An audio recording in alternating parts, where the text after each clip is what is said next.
Bonjour à tous, bienvenue. Je vois de nouveaux visages, des personnes que je revois aussi. Donc, bienvenue à chacun d'entre vous et aussi pour tous ceux qui regardent sur YouTube, parce que je sais qu'il y a une grande communauté qui regarde les vidéos chaque sabbat. Alors, bienvenue à vous tous aussi. Aujourd'hui, le sermon parlait de l'image de la bête. Et c'est la continuation de la présentation de la semaine dernière. Donc, aujourd'hui, on va focaliser plus sur cette image. La semaine dernière, nous avions parlé en détail de cet agneau, ici qu'on voit, cet agneau qui a l'air très doux, très calme, et cependant qui parle comme un dragon. Alors, c'est un peu bizarre, un peu étrange de voir un agneau avec une langue de dragon, de serpent. OK? Et donc, on avait identifié cet agneau dans la prophétie comme étant les États-Unis dans la prophétie. Et avec la papauté, qui est la bête, ils vont s'associer ensemble pour créer une image, l'image de la bête. Alors donc, le texte clé se trouvait dans Apocalypse 15, verset 2, et nous lisons que « Je vis comme une mer de verre, mêlée de feu, et ceux qui avaient vaincu la bête et son image et le nombre de son nom, debout sur la mer de verre, ayant des harpes de Dieu. » Alors ma fille aînée, Léa, commence à jouer de la harpe. Elle a pris quelques cours, je crois que c'est son quatrième cours, seulement son 4e cours, et elle commence tout juste, mais elle sait déjà jouer quelques morceaux. Et lorsque on a eu un décès dans notre entourage, la personne est venue chez nous et elle était en train de pleurer. Et tandis qu'elle pleurait, j'ai dit à Léa, est-ce que tu pourrais jouer un peu de harpe? Et Léa a commencé à jouer de la harpe. Et c'était tellement apaisant que la sœur était reconnaissante de cela. Vous savez, lorsque nous serons sur la mer de verre, que nous jouerons de la harpe, enfin, on pourra se reposer de tous les malheurs que Satan a provoqués autour de nous et avec nous. Enfin, on pourra se reposer sur la mer de verre lorsque nous aurons vaincu, il est dit ici, la bête, c'est-à-dire la papauté, son image, c'est ce que nous avons vu la semaine dernière, mais c'est ce que nous allons voir, c'est l'œcuménisme, et le nombre de son nom, qui est aussi 666. Alors, la paix, enfin, arrivera. Mais avant que cela n'arrive, nous voyons toutes sortes de problèmes autour de nous. Beaucoup de choses arrivent et beaucoup de choses vont encore arriver qui nous annoncent que la fin est bientôt là. Alors, nous allons étudier d'abord, nous allons réviser le fait que l'image de la bête est l'œcuménisme. Nous avions déjà montré ça dans la présentation précédente, mais on va en parler un petit peu plus en détail. Et deuxièmement, nous parlerons des mouvements interfoi et de la place de l'adventisme dans ces mouvements. Alors, les mouvements œcuméniques prétendent que nous devons chercher l'unité de tous les chrétiens. Qu'est-ce que nous dit la parole de Dieu au sujet de l'unité? L'unité n'est pas une mauvaise chose, mais selon quel principe? Dans 2 Corinthiens 6, au verset 14, il est dit « Ne vous mettez pas avec les infidèles sous un joug étranger. Car quel rapport y a-t-il entre la justice et l'iniquité? Ou qu'y a-t-il de commun entre la lumière et les ténèbres? Quel accord y a-t-il entre Christ et Bélial? Ou quelle part a le fidèle avec la fidèle? Quel rapport y a-t-il entre le temple de Dieu et les idoles? Car nous sommes le temple du Dieu vivant, comme Dieu l'a dit. J'habiterai et je marcherai au milieu d'eux. Je serai leur Dieu et ils seront mon peuple. C'est pourquoi sortez du milieu d'eux et séparez-vous, dit le Seigneur. Ne touchez pas à ce qui est impur et je vous accueillerai. Je serai pour vous un père et vous serez pour moi des fils et des filles, dit le Seigneur Tout-Puissant. Alors, comme on peut le voir ici, il n'est pas mauvais d'être unis si c'est sur la base de la fidélité, si c'est sur la base de la foi. Si nous avons la même foi, alors il n'y a pas de problème à être unis. Mais si des gens sont infidèles, alors on ne peut pas être unis. Il n'y a aucun point commun entre la lumière et les ténèbres. Alors certaines personnes vont dire « Ah, mais ça s'applique seulement aux mondains, les gens qui ne croient pas en Dieu, les païens. » Comme il est dit, quel rapport y a-t-il entre Christ et Bélial? Mais qu'est-ce que dit la même phrase? Quelle part a le fidèle avec l'infidèle? Qu'est-ce que c'est qu'un infidèle? Un infidèle, est-ce seulement quelqu'un qui ne croit pas en Dieu ou qui est païen, qui adore des idoles? Est-ce que c'est ça les infidèles? Non. Un infidèle, c'est quelqu'un qui ne fait pas la volonté de Dieu. Quelle que soit sa religion, quelle que soit sa foi, ça peut être quelqu'un dans l'Église qui ne fait pas la volonté de Dieu. Et à ce moment-là, il ne faut pas nous associer avec une telle personne. Il faut même nous en séparer. Beaucoup de mouvements œcuméniques utilisent les paroles de Jean chapitre 17 pour nous encourager à chercher l'unité. Regardez ce qu'il est dit dans Jean 17. Souvent, ils vont citer la dernière partie du chapitre 17 et ils ne vont pas s'attarder à d'autres versets. Regardez ce qu'il est dit au verset 6. « J'ai fait connaître ton nom aux hommes que tu m'as donnés du milieu du monde. Ils étaient à toi et tu me les as donnés et ils ont gardé quoi? Ta parole. Ils ont gardé ta parole. » Donc, on voit que les disciples qui étaient étroitement liés les uns aux autres gardaient la parole que Dieu leur avait confiée. Versets 22 et 23, « Je leur ai donné la gloire que tu m'as donnée, afin qu'ils soient un comme nous sommes un. Moi en eux et toi en moi, qu'ils soient parfaitement un et que le monde connaisse que tu m'as envoyé et que tu les as aimés comme tu m'as aimé. » De quelle manière est-ce que les chrétiens doivent être un? De quelle manière? Sur la base de l'erreur? Sur la base de compromis? Sur la base d'alliances humaines? Ou du fait même que nous sommes liés à Dieu et par conséquent nous sommes un, les uns avec les autres, frères et sœurs unis, sur la base de la parole de Dieu. Frères et sœurs, c'est la parole de Dieu qui nous unit. Nous sommes tous ici de nations différentes, de peuples différents. Nous venons de France, de Jamaïque, d'Haïti, du Canada, de Chine, de différentes régions, de République dominicaine, de différents coins du monde. La seule chose qui nous unit, frères et sœurs, c'est quoi? C'est la parole de Dieu. C'est ça qui fait que nous sommes un. Ce n'est pas des alliances humaines qui doivent nous relier. Ce n'est pas des accords pour chercher à avoir un impact dans le monde. Ce n'est pas des contrats signés sur papier qui nous unissent. C'est parce que nous avons la même foi. Alors regardez ce que Sir White disait à propos de l'œcuménisme. Dans la tragédie des siècles, page 636, elle disait « Dans ce pays, aux États-Unis, où l'œuvre de la tempérance, l'une des réformes morales les plus importantes, s'allie souvent au mouvement dominical, les propagateurs de ce sujet se flattent de servir les plus graves intérêts de la société et dénoncent ceux qui leur refusent leur concours comme ennemis de la tempérance et de la réforme. » Alors, réforme protestante. Beaucoup de gens s'unissaient pour dire il faut soutenir face à la vague d'immoralité, il faut soutenir le dimanche, il faut soutenir le mouvement contre l'usage de l'alcool. C'était des bonnes idées, certaines sont des bonnes idées.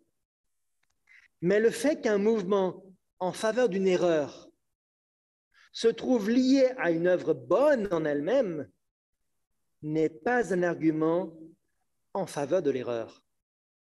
Dissimulé dans un aliment sain, un poison ne change pas de nature, il n'en devient au contraire que plus dangereux.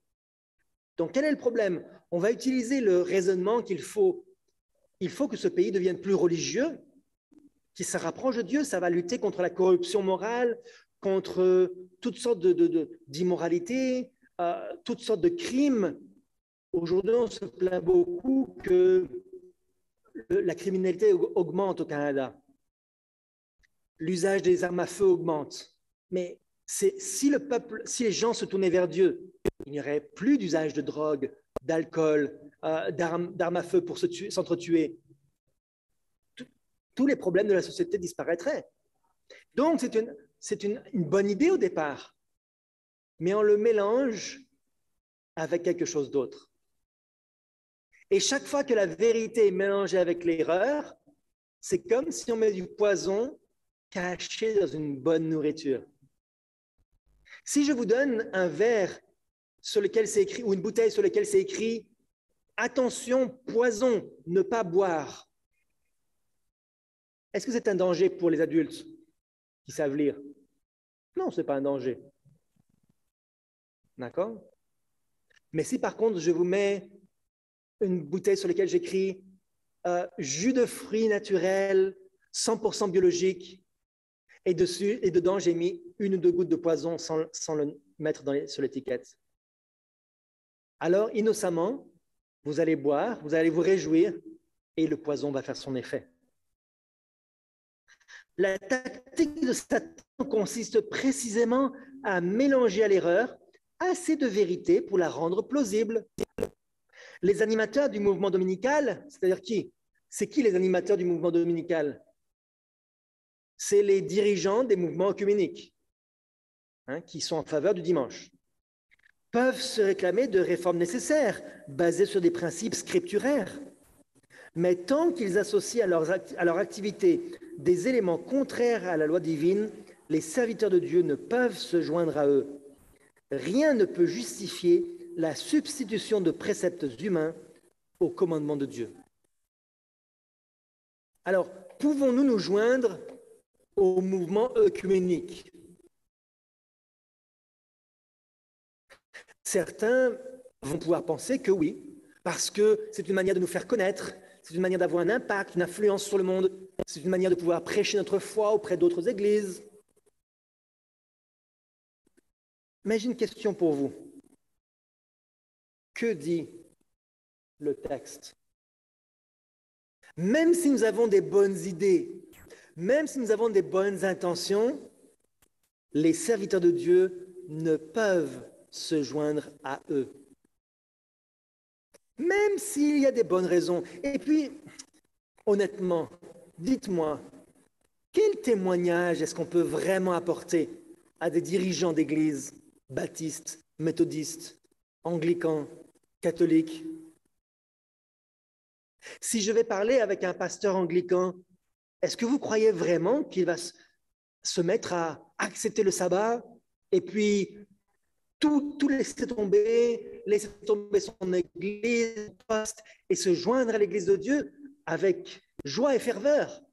Peut-être, je l'espère, mais quelle est la chance? Et puis, est-ce que j'ai besoin de faire une alliance avec ces mouvements-là pour pouvoir prêcher? Est-ce que j'ai besoin de signer des pactes, des alliances, et de me mélanger avec ces gens, et de passer des années dans des groupes de réunion, des discussions, des échanges pour témoigner de ma foi? Est-ce que c'est comme ça que le message va atteindre le monde entier? L'unité, oui, mais pas sur la base du compromis. Regardez ce qu'il est dit dans la Tragédie des siècles, page 481. Il est dit « La grande diversité de croyances parmi les protestants est parfois avancée comme une preuve décisive que jamais rien ne sera tenté en vue de les amener toutes à l'unité de la foi. » Mais depuis quelques années, il existe dans les églises protestantes un courant de plus en plus puissant en faveur d'une fédération basée sur certains articles de foi. Pour assurer cette union, on évite de discuter les sujets sur lesquels tous ne sont pas d'accord, quelle que soit l'importance que la parole de Dieu y attache. Alors, on va voir dans un instant les compromis qui sont nécessaires pour faire partie de ces organisations-là. Je vais vous montrer quelques textes. Mais pour éviter les compromis, plutôt les conflits, on va éviter de parler des sujets qui fâchent, les sujets qui divisent. Alors, quel est les points de différence entre le mouvement adventiste et les autres protestants? Les points les plus importants, c'est l'immortalité de l'âme, la doctrine de l'enfer, le sabbat, le salut par la grâce, seul, mais avec les œuvres de la foi qui sont la conséquence de notre salut. Comment dire? Bien sûr, le sabbat, le sanctuaire, le message du scellement. Okay. Tous ces messages-là sont des messages, et bien sûr, qui est la bête? Donc, l'explication des prophéties, qui est la bête? Qu'est-ce que c'est que l'image de la bête? Qu'est-ce que le message des 3 anges? Lorsque Dieu nous dit « séparez-vous de Babylone », qu'est-ce que Babylone?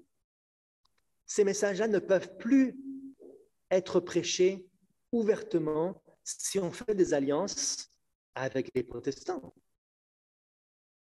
Comment dire à un protestant « tu es Babylone » si en même temps on lui serre la main? Est-ce que c'est possible? Je vous pose la question. Serrer la main à Babylone et lui dire « je dois sortir de toi ». Est-ce que c'est possible? Et beaucoup vont dire, beaucoup de leaders de ces mouvements œcuméniques vont dire « ah, mais vous êtes fermés, vous avez l'esprit étroit, vous nous rejetez ». Non, frères et sœurs, on ne rejette pas les personnes, on rejette les idées et les doctrines qui viennent non pas de Dieu, mais du diable. Attention à ne pas confondre le pécheur et le péché. Tous doivent être sauvés, mais tout le monde ne va pas accepter.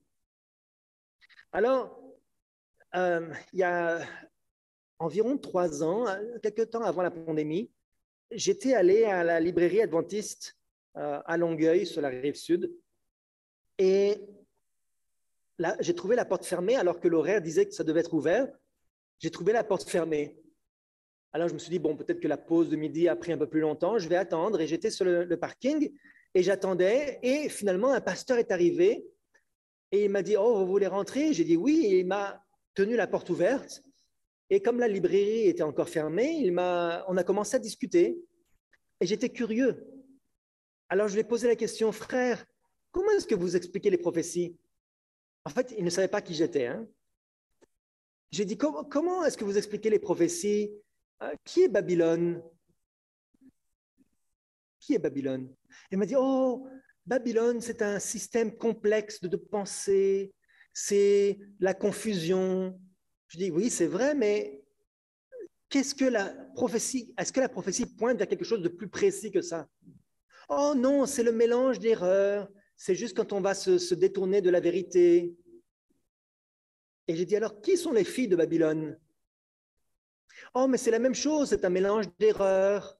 Et il tournait autour du sujet et il ne voulait pas dire quelque chose. Je savais ce qu'il voulait dire, mais il ne le disait pas. Je lui dis, mes frères, est-ce que tu ne penses pas que c'est l'Église catholique romaine qui est Babylone et les filles sont les églises protestantes déchues? Il me dit, oh, mais il ne faut pas le voir comme ça. Vous savez, on ne l'enseigne plus comme ça. J'ai été choqué. Mais en même temps, on ne devrait pas être surpris. Pourquoi est-ce qu'on ne l'enseigne plus comme ça? C'est à cause de tous les rapports, les relations avec les mouvements œcuméniques. Alors que l'esprit de prophétie est très clair là-dessus, et Uriah Smith est encore plus clair là-dessus. Alors, qui chapeaute ces mouvements œcuméniques? Dans la Tragédie des siècles, page 481, il est dit, dans un sermon prêché en 1846, Charles Beecher disait « Non seulement le corps pastoral des églises évangéliques protestantes est entièrement formé sous la pression écrasante du respect humain, mais on y fléchit le genou devant la puissance de l'apostasie. » Donc, ils sont sous la pression écrasante du respect humain. Ça veut dire, oh, il faut tolérer, respectons-nous, tolérons-nous. N'est-ce pas? C'est le mot d'ordre de ces mouvements œcuméniques. Tu dois me respecter dans ma diversité. On y fléchit le genou devant la puissance de l'apostasie. Donc, on met de côté les erreurs. N'est-ce pas ainsi que les choses allaient à Rome? Ne répétons-nous pas son histoire? Et que verrons-nous bientôt? Un nouveau concile général, un congrès mondial, une alliance évangélique et un credo universel. Alors il ne restera qu'un pas à faire pour parvenir à l'unité, recourir à la force. Donc, lorsque Rome a été formée, la Rome papale a été formée, il y avait une diversité de croyances. Chaque église locale croyait certaines choses différentes. Et ils se sont rassemblés en concile.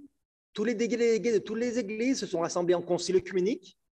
Et ils ont décidé que tout ce qui n'était pas en accord avec les décisions des conciles était des apostasies.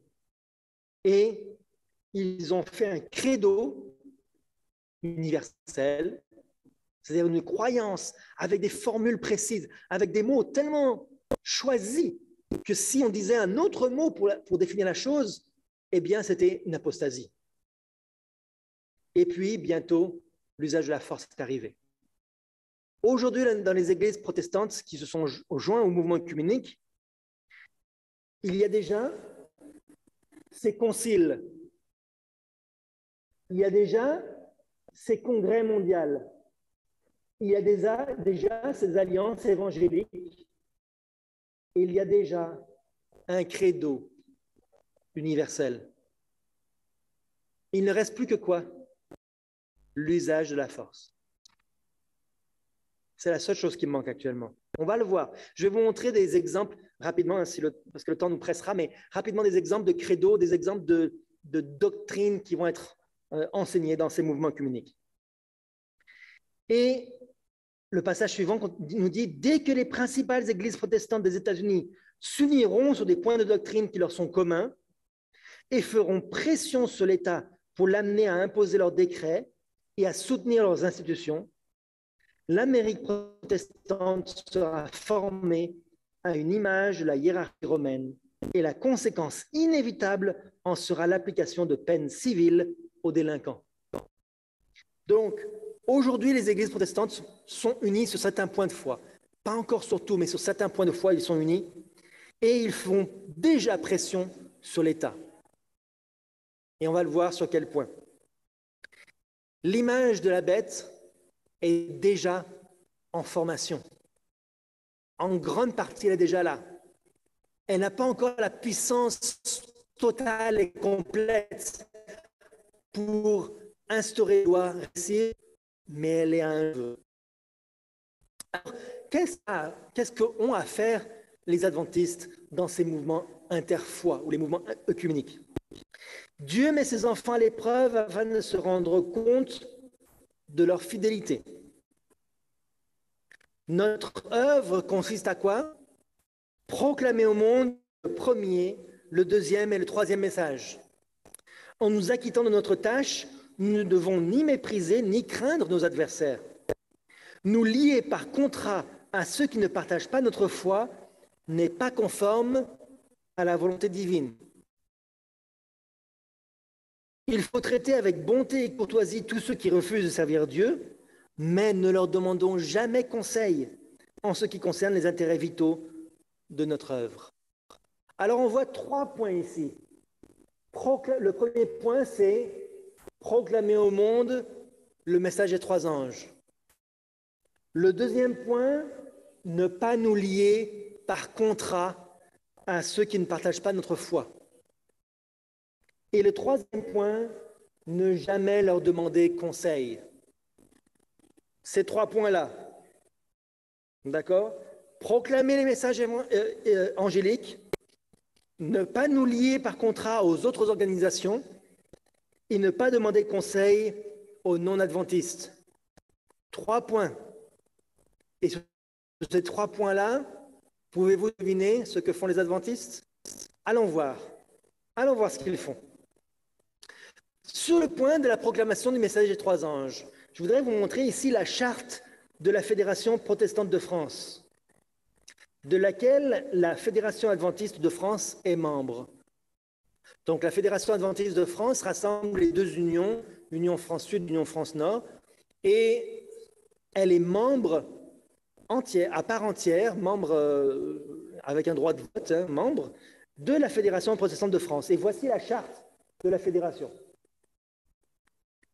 L'article 1.5 nous dit, de la charte que les adventistes ont signée, « Aucun de nous n'est possesseur de la parole et de la vérité de son interprétation. Mais tous nous sommes appelés à nous laisser transformer par cette parole pour grandir ensemble dans l'obéissance. » Ça veut dire aucun de nous n'a la vérité. C'est ça que ça veut dire. Aucun d'entre nous. Nous n'avons pas la vérité. Ni vous, ni moi. On doit tous la chercher. Et ce qu'on enseigne, c'est peut-être vrai, peut-être faux. On ne sait pas. C'est quoi ça? En tant que peuple adventiste, on nous a confié la vérité que nous devons enseigner au monde. Bien sûr, nous avons toujours des choses à apprendre peut-être. Mais cette vérité que nous connaissons, nous savons qu'elle est vraie.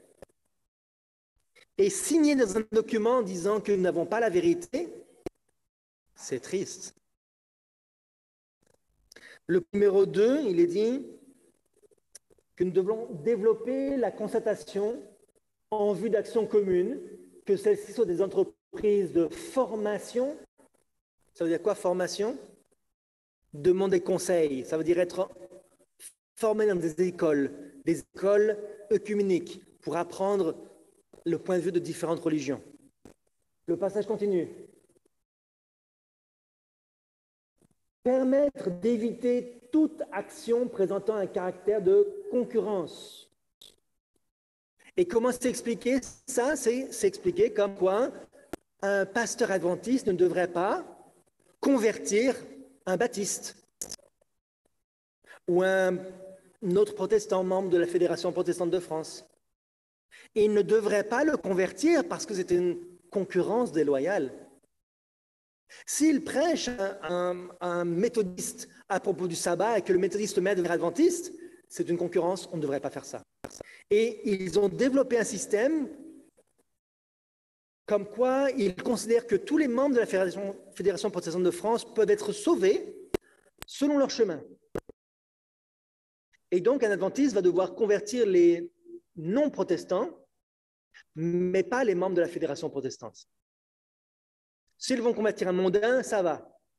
Mais s'ils cherchent à convertir quelqu'un qui est membre de la Fédération protestante, ça ne va plus. Accepter en cas de différend entre églises, union d'église, communauté, œuvre et mouvement, la médiation de la Fédération pour la recherche d'une conciliation ou de la réconciliation. Ça veut dire en cas de désaccord doctrinal ou autre, eh bien, qui est-ce qui va décider? La Fédération protestante de France.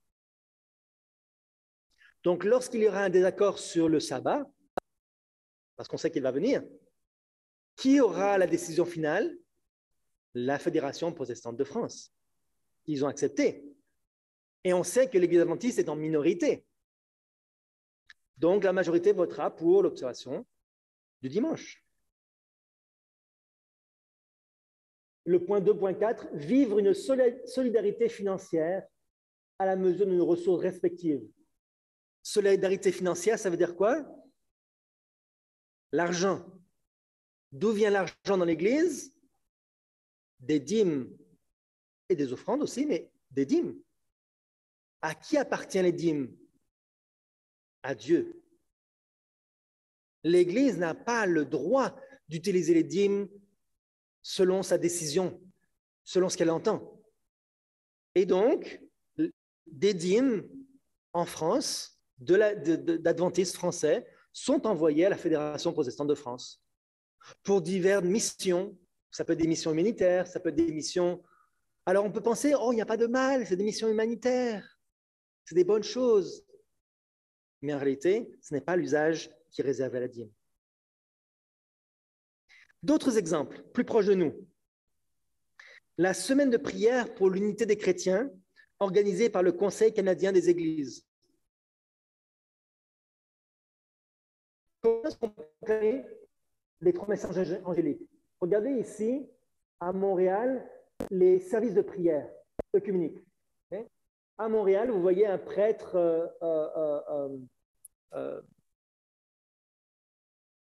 orthodoxe. Un prêtre orthodoxe, on voit à son collier, son manière de s'habiller et les icônes qu'il y a derrière lui, avec d'autres représentants d'autres églises. Pensez-vous que les adventistes feront ça? Est-ce qu'ils vont se joindre à ces semaines de prière œcuméniques? Rappelez-vous, le sujet de ces semaines de prière, c'est pour l'unité de tous les chrétiens. Pensez-vous que les adventistes feraient ça? Qu'est-ce que vous pensez de cette photo? À l'ouverture, c'est en anglais, mais à l'ouverture de ce service, chacun des dirigeants des dénominations anglicanes, baptistes, presbytériennes, catholiques romains, armées du salut, adventistes du septième jour et les églises unies du Canada ont parlé brièvement à propos de ce que l'unité chrétienne signifie pour eux. Ensuite, il est dit, le service a été suivi par un thème préparé par la communauté monastique de Grandchamp en Suisse. Donc, une communauté monastique, c'est des moines. Est-ce que vous connaissez une église autre que les catholiques où il y a des moines? Non. OK? Bien orthodoxe, mais c'est quand même catholique. Okay? Donc, les moines, des moines catholiques, vont préparer une liturgie pour le service religieux à laquelle se sont joints des adventistes, des dirigeants adventistes. Alors, comment proclamer le message des trois anges? Comment proclamer la séparation si les gens s'unissent, si les adventistes s'unissent avec Babylone, alors qu'avant, ils n'étaient pas unis? Maintenant, le deuxième point, ne pas nous lier par contrat aux autres organisations. Parmi nous, il y a beaucoup d'Haïtiens. Alors, j'ai voulu parler d'un exemple parmi tant d'autres de la Fédération protestante d'Haïti, la FPM. Et voilà, sur le site du Conseil mondial des églises, voilà ce qui est dit à propos de la Fédération protestante d'Haïti, basée en Haïti. Vous voyez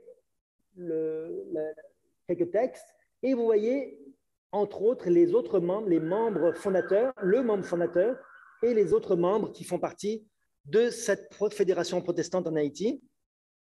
Et vous voyez ici, en bas, l'Union des églises adventistes du septième jour, qui sont membres à part entière. En réalité, les adventistes sont membres de fédérations et de mouvements œcuméniques dans beaucoup de pays dans le monde. L'Angleterre, l'Allemagne, les Bahamas, la Belgique, le Belize, le Canada, l'Estonie, la Finlande, la France, Haïti, les Pays-Bas, la République tchèque, la Slovaquie, la Suède, la Suisse et bien d'autres encore parce qu'on n'a pas le détail complet. Vous allez voir pourquoi. On n'a pas le détail complet des nombreux pays où cela se produit. Alors bien sûr, ils ne sont pas membres du Conseil œcuménique des Églises mondiales parce que ça ferait scandale. Voilà ce que dit le professeur Denis Fortin, qui est professeur de théologie historique à l'université Andrews et qui est, il me semble, canadien et qui donne des cours sur le mouvement œcuménique depuis 25 ans. Il a participé à de nombreux dialogues interéglises pour l'Église adventiste du septième jour. Là, je prends la page Wikipédia. Hein. Okay? Donc, il a participé à de nombreux dialogues pour l'Église. Ça veut dire que c'est l'Église qui l'envoie, ce n'est pas lui qui prend ses propres décisions. Et a fait partie de la commission de foi et constitution du Conseil national des Églises des États-Unis pendant combien d'années? 14 ans? 14 ans. Alors, ils vont dire, oh, mais c'est pour mieux partager notre foi. Vous avez besoin de 14 ans avec des représentants d'autres églises pour parler qu'ils sont de Babylone? Il dit, j'ai participé à de nombreux dialogues interéglises parrainés par la conférence générale et ces événements ont produit de la bonne volonté, ont aidé les autres à mieux connaître les adventistes du septième jour et ont été bénéfiques pour nos membres dans de nombreuses communautés. Ça veut dire nos membres apprennent la tolérance, le respect d'autres organisations, la bienveillance, paix et sûreté. Pendant 13 ans, j'ai fait partie de la commission de foi et constitution du Conseil national des églises des États-Unis. Au cours de ces années, j'ai fait la connaissance de nombreux spécialistes d'autres dénominations et églises. Certains sont devenus des amis et des mentors. Qu'est-ce que c'est qu'un mentor? Quelqu'un qui vous guide dans votre connaissance, dans votre progrès spirituel. D'accord? Donc, des dirigeants adventistes vont utiliser des mentors d'autres églises pour les enseigner. J'ai présenté de nombreux articles sur divers sujets dont nous avons discuté, en essayant de présenter aussi fidèlement et cordialement que possible un point de vue adventiste du 7e jour, d'une manière qu'ils puissent comprendre. Donc, qu'ils puissent comprendre, ça veut dire en enlevant tout ce qui est choquant. C'est ça que ça veut dire. Il faut lire entre les lignes. Hein. On va enlever tous les messages importants et choquants qui sont Babylone, la doctrine du sanctuaire, le sabbat, toutes les choses choquantes. Et on va juste dire, oh, nous avons nos habitudes, vous avez vos habitudes, tout va bien. On va se connaître. Voilà pourquoi l'Église adventiste ne peut pas remplir ces 3 points que nous avons dit dans l'esprit de prophétie. Les 3 points, si je reviens un petit peu, les 3 points que nous avions. Alors, je reviens un petit peu en arrière. Proclamer les 3 messages angéliques, ne pas nous lier par contrat aux autres organisations et ne pas demander conseil aux non-adventistes. C'est un témoignage pour l'Église. Qu'est-ce qu'on en fait de ça? On le jette à la poubelle? Alors je reviens.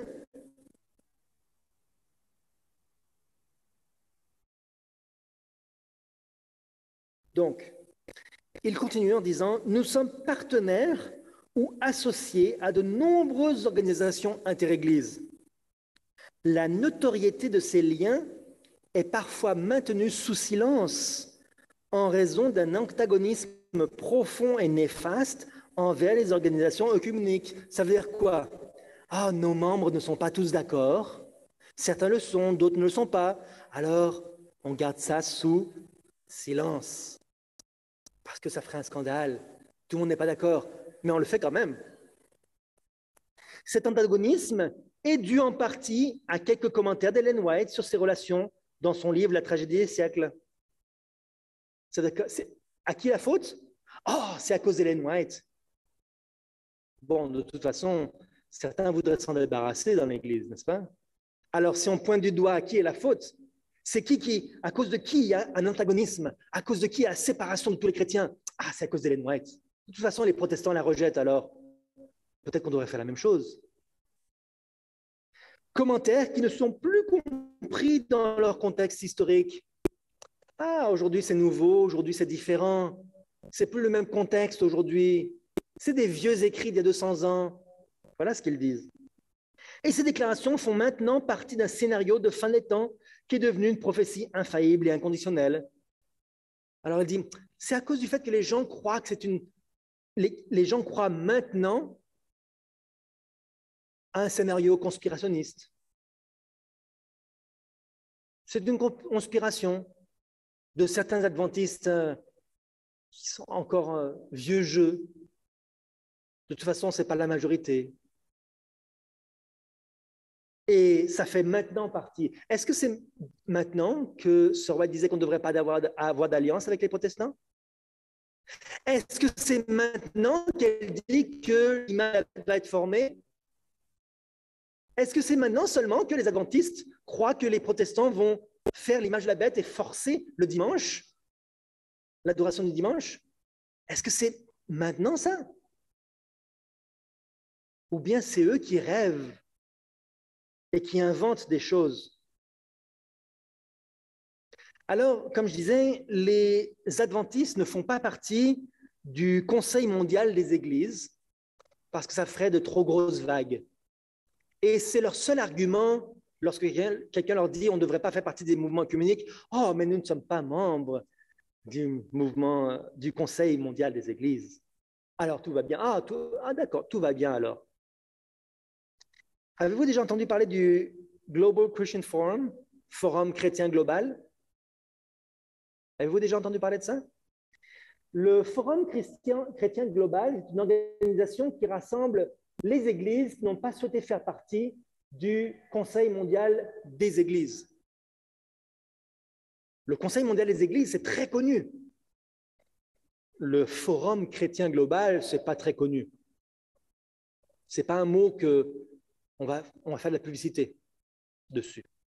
Donc, on va rassembler toutes les églises qui ne veulent pas faire partie des mouvements œcuméniques de manière visible, mais qui voudraient bien le faire de manière cachée, comme Denis Fortin le disait, de manière secrète. Les membres ne le savent pas. Alors, voici le site web de ce forum-là.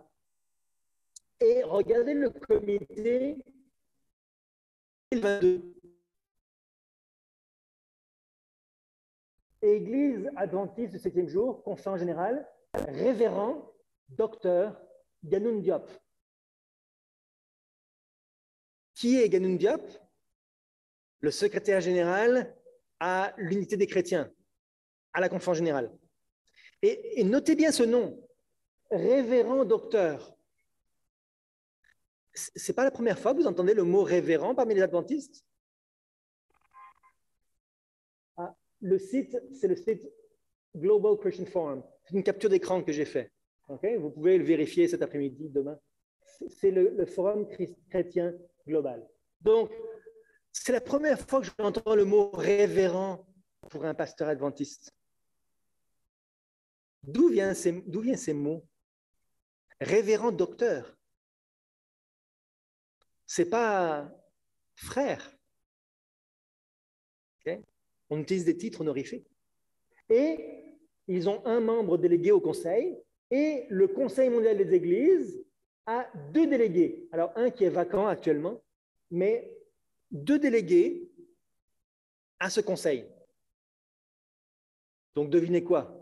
Lorsque la loi du dimanche va être proclamée, lorsqu'il va y avoir un vote de ces mouvements, de ces groupes, un va voter contre, peut-être, ou peut-être pas, je ne sais pas, mais en tout cas, j'espère, et tous les autres vont voter en faveur du dimanche. Je disais la semaine dernière que lors de la pandémie de Covid-19, il y a eu ce même genre de comité secret et caché au Canada, et ils ont voté en faveur de restrictions pour les églises sans nous demander notre avis. C'est la majorité qui l'emporte dans ce comité-là. Et donc, à la télévision, à la radio, tout le monde dira, dans les journaux, tout le monde dira, les conseils œcuméniques ont voté en faveur du dimanche, les adventistes étaient présents, ils étaient contre, mais on est une démocratie. Et dans une démocratie, qui est-ce qui remporte? C'est la majorité. Donc, la loi du dimanche est entrée en vigueur. Regardez ce qu'il dit. De nombreux adventistes du 7e jour ne sont pas non plus très au courant du rôle actif que certains de nos dirigeants d'église ont joué dans l'organisation de la réunion annuelle des dirigeants des communions chrétiennes mondiales. Donc, en français, hein, ce forum, c'est une chose. Il y a aussi une autre organisation, c'est Communion chrétienne mondiale. Depuis des décennies maintenant, le directeur du Bureau de la liberté religieuse de notre conférence générale, Bert Beach au début, puis John Graz et maintenant Ganoun Diop, a été le secrétaire de cette fraternité et a organisé l'événement annuel. C'est quoi une fraternité? Nous sommes frères. Chaque année, pendant une journée, les dirigeants des communions mondiales se réunissent, généralement à Genève, pour partager entre eux les événements et les défis qu'ils rencontrent.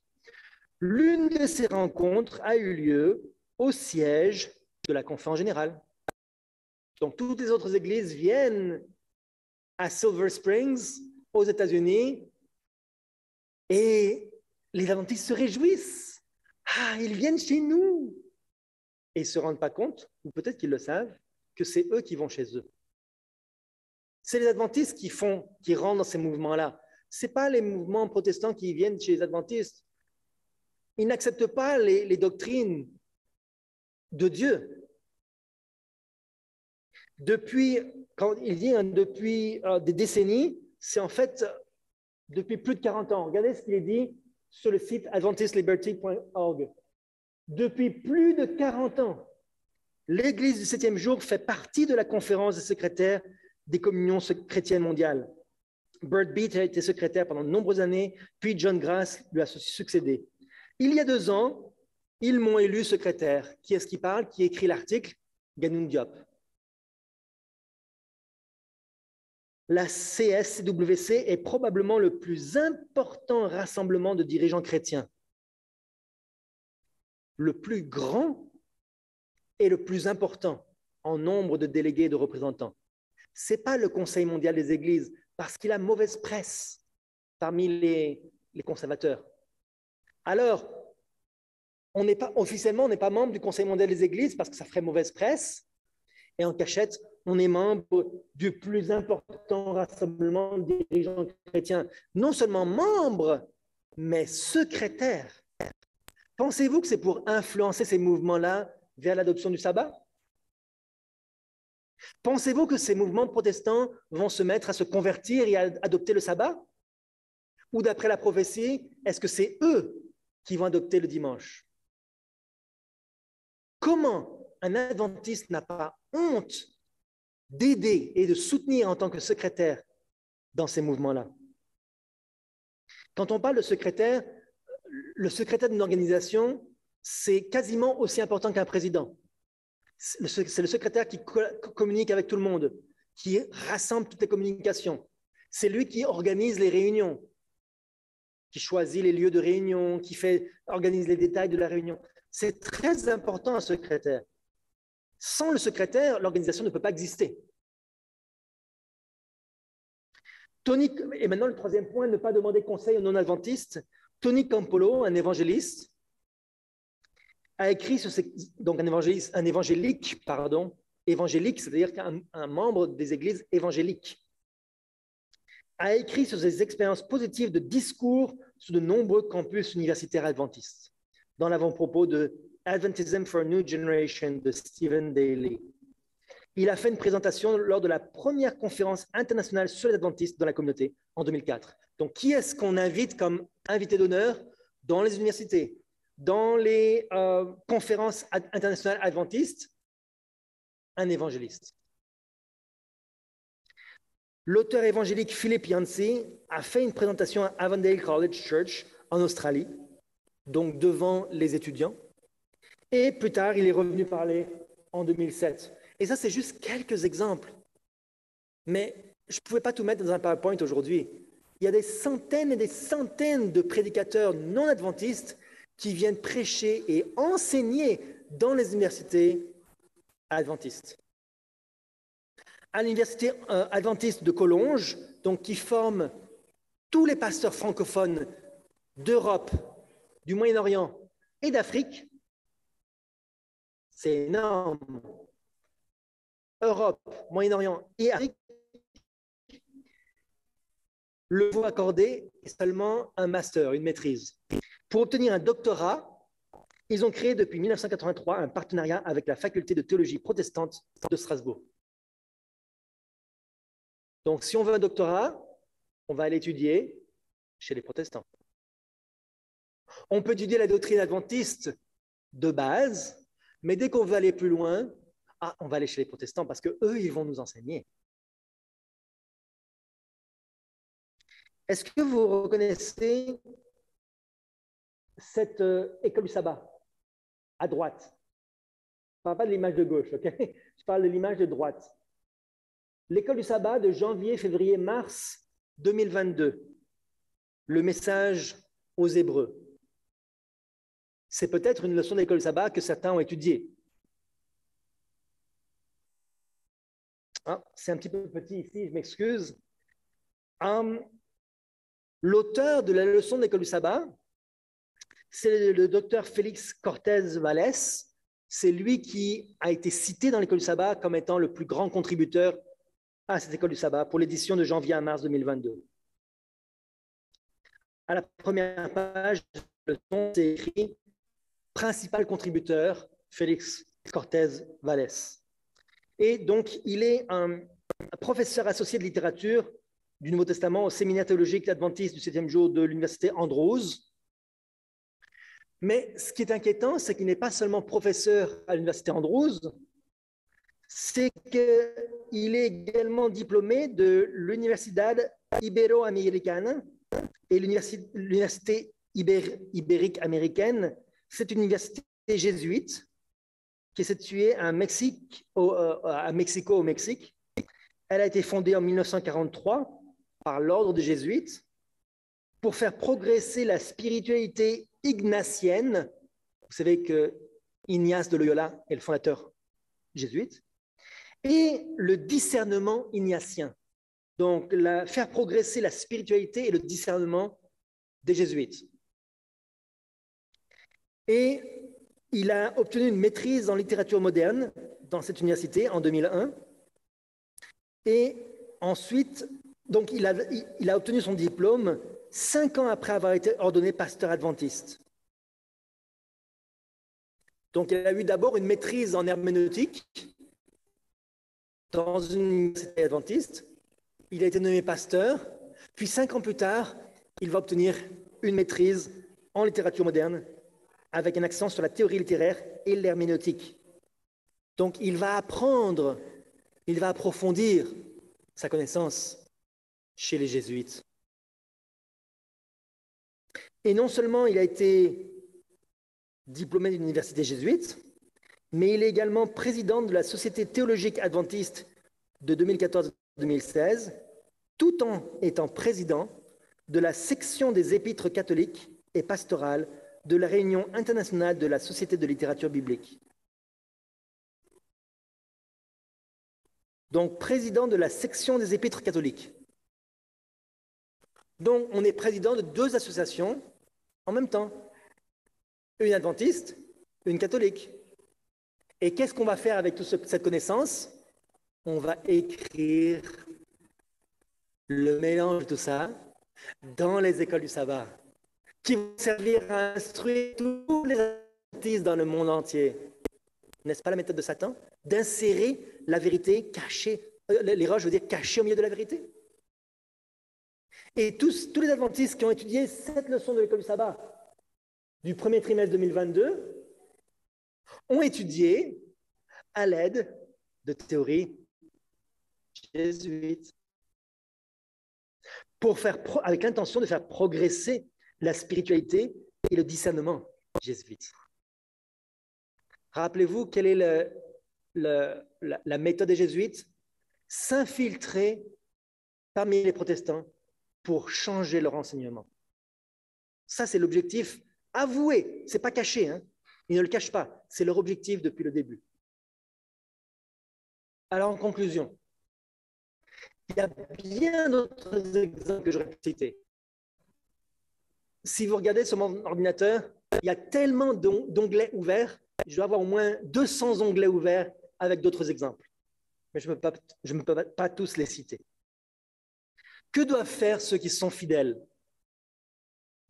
Isaïe 58, verset 1, il est dit « Crie à plein gosier, ne te retiens pas, élève ta voix comme une trompette et annonce à mon peuple ses iniquités, à la maison de Jacob ses péchés. » Première étape.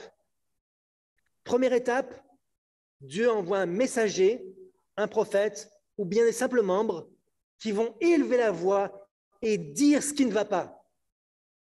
Pas juste rester silencieux en disant « Oh, c'est juste les dirigeants, moi je vis ma foi tranquillement, je ne suis pas affecté. » Et pourtant on se nourrit avec les écoles du sabbat adventistes. Première chose, avertir, comme une trompette. Deuxième chose, que se passe-t-il lorsque le peuple ne veut pas accepter, lorsque les Juifs n'acceptaient pas les prophètes, qu'ils les lapidaient, qu'ils les rejetaient? Qu'est-ce que Dieu faisait avec le peuple juif? Qu'est-ce que Dieu faisait? Il les rejetait. Dans le prophète Zérois, il est dit « Lorsque des hommes s'unissent au monde tout en invoquant une grande pureté d'intention et préconisent l'union avec ceux qui ont toujours combattu la vérité, il faut se méfier d'eux, les éviter comme le fit Néhémie. Tout cela est inspiré par l'ennemi du bien. C'est le langage des opportunistes contre lesquels nous devons nous insurger aussi farouchement aujourd'hui qu'autrefois. Que tout ce qui tend à troubler la foi du peuple de Dieu soit énergiquement combattu. » Il faut combattre ces théories. Ghaniyam Diop disait il est crucial de comprendre que ce passage parle de l'avenir. Lorsqu'on parlait vous savez, de l'union des protestants et des catholiques qui vont instaurer la loi du dimanche, il cite ce passage-là dans les écrits de Sorbonne, il dit « c'est dans l'avenir, c'est le dernier acte de la grande controverse.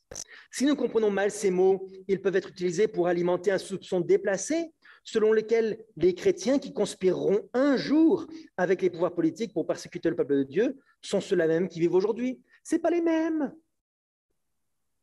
Ce n'est pas les mêmes, frères et sœurs, il dit. Ces protestants-là sont des protestants innocents. Ce n'est pas eux qui vont faire la loi du dimanche. C'est pour ça qu'on se joint à eux. Eux, ils sont gentils. Qu'est-ce que ça veut dire? Deux choses. Ça veut dire que tant qu'ils sont gentils, qu'ils ont des bonnes intentions, on peut se joindre à eux. Et puis, deuxièmement, le Seigneur ne revient pas maintenant. Frères et sœurs, c'est dans longtemps, c'est dans l'avenir. Ce n'est pas cette génération-là, c'est long encore. Voilà ce que ça veut dire. Ce n'est pas les mêmes protestants. Nombreux sont ceux qui soupirent après plus de lumière et qui cherchent en vain l'image du Christ dans leurs églises respectives. À mesure que ces églises s'éloignent de la vérité et s'allient plus intimement avec le monde, la différence entre les deux classes devient plus évidente. Une séparation aura lieu. Le temps vient où ceux qui aiment vraiment Dieu ne pourront plus rester en communion avec ceux qui aiment le plaisir plus que Dieu. Au début, élever la voix comme une trompette, annoncer les péchés de Babylone et annoncer les péchés de tous ceux qui veulent se joindre à Babylone. Ça, c'est la première étape. Tout adventiste fidèle qui entend ce message aujourd'hui, qui est encore membre de l'Église adventiste, la première chose qu'il doit faire, c'est élever la voix comme une trompette. Mais lorsqu'il va être rejeté, parce que c'est une question de temps, il va être rejeté, peut-être radié de l'Église,